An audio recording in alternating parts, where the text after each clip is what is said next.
Bismillahirrahmanirrahim. Assalamualaikum warahmatullahi wabarakatuh. Selamat siang Bapak dan teman-teman sekalian. Mohon izin kami dari kelompok 3 hari ini akan mempresentasikan mengenai tugas kelompok mata kuliah rekayasa drainase dari tugas dari Bapak Farid. Adapun dari tugas kami akan menjelaskan mengenai sistem drainase berkelanjutan. Kami dari kelompok 3 yang beranggotakan Nabil Rafif Putra dengan NIM D0112010015, saya sendiri Muhammad Fauzi Syam dengan NIM D0112010410,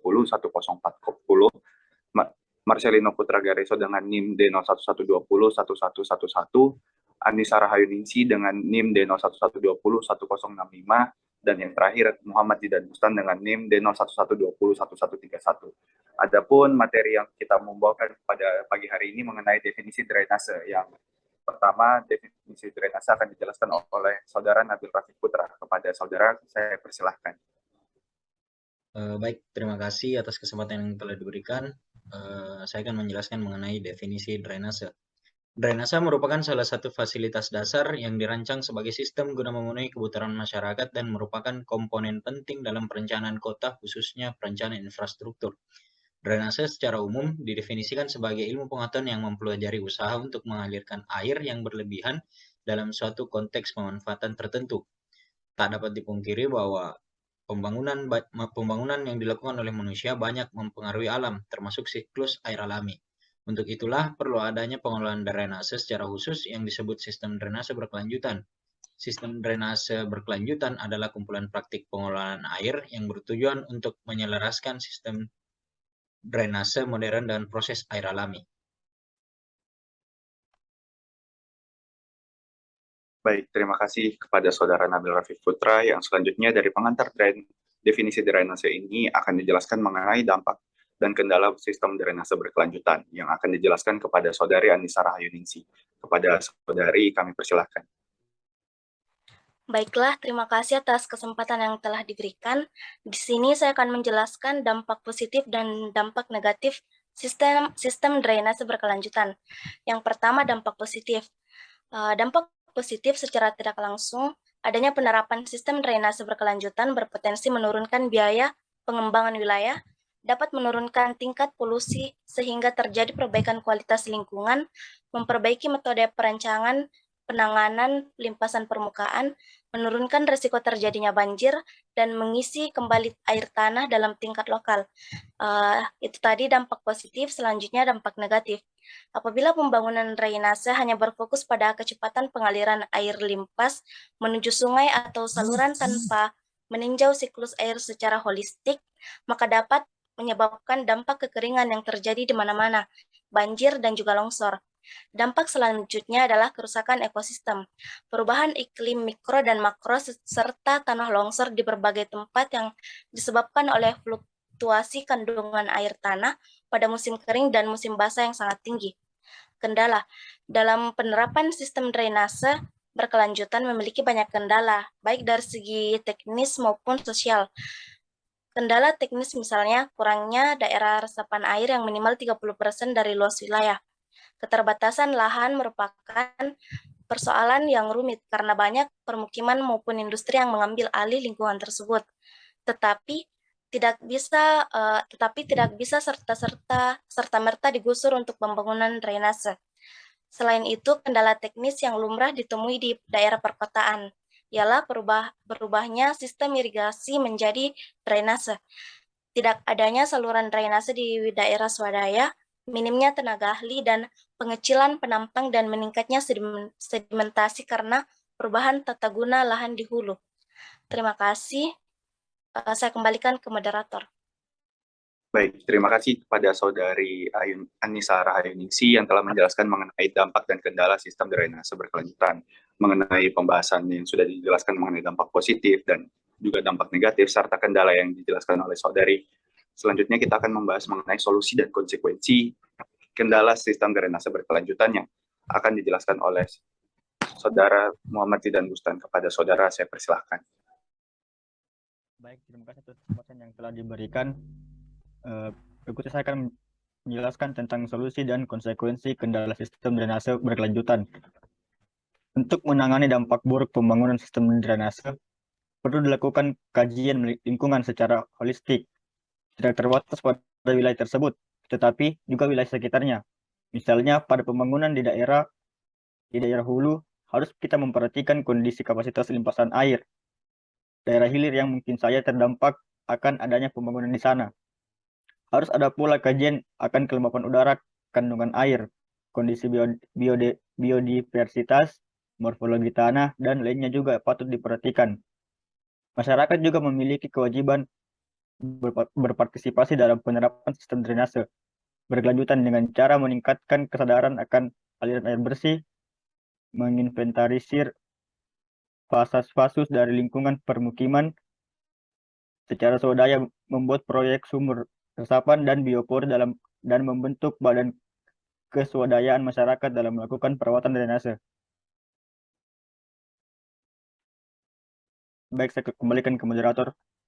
Baik, terima kasih kepada Saudara Zidan yang telah menjelaskan mengenai solusi dan konsekuensi kendala sistem drainase berkelanjutan. Adapun dari kelompok 3 ini kami menawarkan drainase berwawasan lingkungan atau ekodrainase, yang dimana penerapan sistem drainase berkelanjutan itu, pembangunan perumahan atau pemukiman di perkotaan tumbuh semakin pesat, sehingga lahan yang tertutup oleh perkerasan terus meningkat, dan kawasan peresapan air hujan pun semakin berkurang. Banyak kawasan di dataran rendah yang semula berfungsi sebagai tempat parkir atau retarding pond, dan hantaran sungai kini menjadi tempat hunian. Kondisi ini akhirnya akan meningkatkan volume air permukaan yang masuk ke saluran drainase dan sungai. Hal ini sering terlihat dari air yang meluap dari saluran drainase di perkotaan maupun di pemukiman perdesaan, sehingga menimbulkan genangan air atau bahkan bisa menimbulkan banjir. Pengembangan prasarana dan sarana drainase berwawasan lingkungan ini ditujukan untuk mengelola limpasan permukaan dengan cara mengembangkan fasilitas untuk menahan air hujan terlebih dahulu ke dalam tanah sebelum dialirkan ke aliran sungai sesuai dengan kaidah konservasi dan keseimbangan lingkungan. Konsep inilah yang mengubah paradigma lama dan dalam pembangunan drainase khususnya di perkotaan. Selama ini, paradigma dan pengelolaan drainase adalah mengalirkan secepat mungkin air ke saluran drainase terdekat atau badan air. Namun dengan adanya berbagai permasalahan terkait banjir, munculnya paradigma baru, yaitu menahan dan meresapkan air sebanyak mungkin ke tanah melalui sumur resapan, kolam retensi, ataupun yang lainnya. Salah satu konsep yang sesuai dengan paradigma baru adalah konsep ekodrainase, yang sudah dijelaskan oleh teman saudara sebelumnya, yaitu konsep suatu pengelolaan saluran drainase secara terpadu dan berwawasan lingkungan. Prinsip-prinsip ekodrainase ini yaitu air hujan yang jatuh dulu agar lebih yang meresap ke dalam tanah melalui hubungan baik itu maupun alamiah ataupun kolam, yang seperti kita lihat pada gambar di slide mengenai drainase berwawasan lingkungan, resapan air, simpan air, dan sebagainya. Itu kami akan tawarkan melalui studi kasus yang akan dijelaskan pengantarnya oleh Saudara Zidan Bustan mengenai penerapan ekodrainase di kawasan Gampung Koror Ahmad, Banda Aceh. Kepada Saudara Zidan, kami persilahkan. Baik, terima kasih atas kesempatan yang diberikan. Selanjutnya saya akan memaparkan tentang penerapan sistem drainase berkelanjutan. Drainase berwawasan lingkungan atau ekodrainase. Pembangunan perumahan atau permukiman di perkotaan tumbuh semakin pesat sehingga lahan yang tertutup oleh perkerasan terus meningkat dan kawasan resapan air hujan pun semakin berkurang. Banyak kawasan di dataran rendah yang semula berfungsi sebagai tempat parkir air atau retarding pond dan bantaran sungai kini menjadi tempat hunian. Kondisi ini akhirnya akan meningkatkan volume air permukaan yang masuk ke saluran drainase dan sungai. Hal ini sering terlihat dari air yang meluap dari saluran drainase, baik di perkotaan maupun di permukiman pedesaan, sehingga menimbulkan genangan air atau bahkan banjir. Pengembangan prasarana dan sarana drainase berwawasan lingkungan ditujukan untuk mengolah limpasan permukaan dengan cara mengembangkan fasilitas untuk menahan air hujan terlebih dahulu ke dalam tanah sebelum dialirkan ke aliran sungai, sesuai dengan kaidah konservasi dan keseimbangan lingkungan. Konsep inilah yang ingin mengubah paradigma lama dalam pembangunan drainase, khususnya di daerah perkotaan. Selama ini paradigma lama dalam pengelolaan drainase adalah mengalirkan secepat mungkin air ke saluran drainase terdekat atau badan air. Namun dengan adanya berbagai permasalahan terkait banjir, muncul paradigma baru, yaitu menahan dan meresapkan air sebanyak mungkin ke tanah melalui sumur resapan.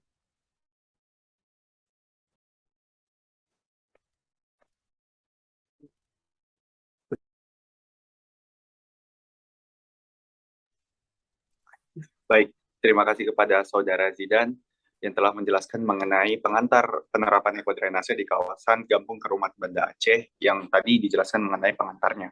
Selanjutnya, adapun studi kasus dengan kondisi sistem drainase di Gampung Kerumat itu selanjutnya akan dibahas oleh Saudara Marcelino Putra Gareso mengenai diameter dan bentuk penampang dan juga jenis-jenis dari komposisi bangunan kondisi sistem drainase di Gampung Keramat ini. Kepada Saudara Marcelino, saya persilahkan. Baik, terima kasih atas kesempatan yang diberikan. Jadi, mengenai studi kasus yaitu penerapan ekodrainase di kawasan Gampung Kerumat Banda Aceh, di mana secara umum di kawasan Gampung Kerumat masih menggunakan konsep drainase konvensional. Namun seiring dengan pesatnya pembangunan yang terjadi di kota Banda Aceh, khususnya kawasan Gampung Kerumat setelah tsunami tahun 2004 mengakibatkan semakin berkurangnya lahan kosong yang bisa digunakan untuk meresapkan air ke dalam tanah. Hal ini yang menyebabkan terganggunya sistem tata air dan berpengaruh terhadap pengendalian banjir perkotaan. Menyangkut dengan permasalahan tersebut, diperlukan pengendalian debit puncak melalui upaya-upaya struktural dan penerapan drainase berwawasan lingkungan atau ekodrainase. Adapun tujuan dari penelitian ini yaitu melakukan analisis debit aliran sistem drainase dengan menggunakan konsep sistem ekodrainase dan merumuskan strategi untuk menerapkan sistem ekodrainase dengan menggunakan analisis SWOT.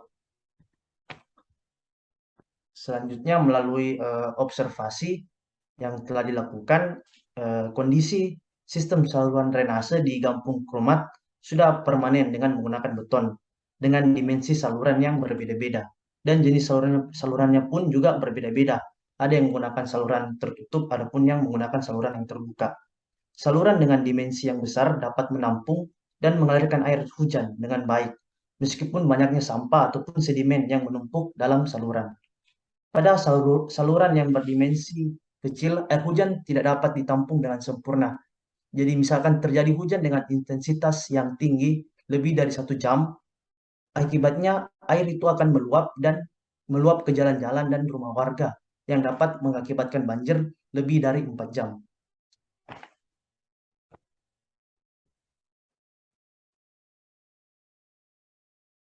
Baik, terima kasih kepada Saudara Marcelino Putra Gareso yang telah menjelaskan mengenai pengantar dari studi kasus kondisi sistem drainase di Gampung Keramat ini. Mohon izin saya menjelaskan mengenai metode penelitian dari studi kasus yang ada terkait dengan drainase di Gampung Keramat ini. Adapun metode penelitian dari pengumpulan data, yaitu dari studi kasus ini mengumpulkan data secara primer dan juga sekunder. Yang pertama kita membahas mengenai pengumpulan data primer. Pengumpulan data primer ini dilaksanakan secara 2 kali mengenai observasi bertujuan untuk mengetahui kondisi lingkungan, yaitu berupa jalan dan saluran drainasenya. Yang kedua itu penyebaran kuesioner dalam penelitian ini dibagi menjadi 2, yaitu 1 kuesioner untuk penduduk Gampung Keramat itu tersendiri, yang kedua kuesioner kepada pejabat ahli atau pengambil kebijakan. Yang selanjutnya ada pun juga kita mengumpulkan pengumpulan data sekunder dari jurnal ini membahas mengenai merupakan data yang untuk diperoleh dari dinas atau instansi yang berkaitan dengan penelitian seperti Dinas Pekerjaan Umum atau PU, Bapeda, dan juga Badan Pusat Statistik. Terkait tadi dibahas mengenai pengantar dari kondisi sistem drainase di Gampung Keramat oleh Marcelino Putra Gareso menyebut mengenai analisis SWOT. Perumusan strategi dengan analisis SWOT. Dari hasil pengolahan data maka diperoleh faktor-faktor internal dan eksternal terkait strategi penerapan ekodrainase. Matriks SWOT menghasilkan 4 kemungkinan alternatif strategi sesuai dengan potensi serta kondisi lingkungan internal dan eksternal yang dimiliki. Hasil interaksi IFAS dan EFAS yang menghasilkan alternatif strategi yang mendapat bobot paling tinggi adalah weakness opportunity. Baik, terima kasih kepada Nabil Rafiq Putra yang telah menjelaskan mengenai perumusan strategi dengan analisis SWOT. Pada slide itu juga menjelaskan mengenai matriks SWOT oleh Kearns pada tahun 1992 mengenai faktor internal dan faktor internal yang sudah dijelaskan oleh Saudara Nabil Rafiq Putra. Selanjutnya yang terakhir kita akan membahas mengenai kesimpulan dari konsep ekodrainase dan Gunung Kerumat ini yang akan dijelaskan oleh Saudara Nabil Rafiq Putra kembali. Kepada Saudara kami persilahkan.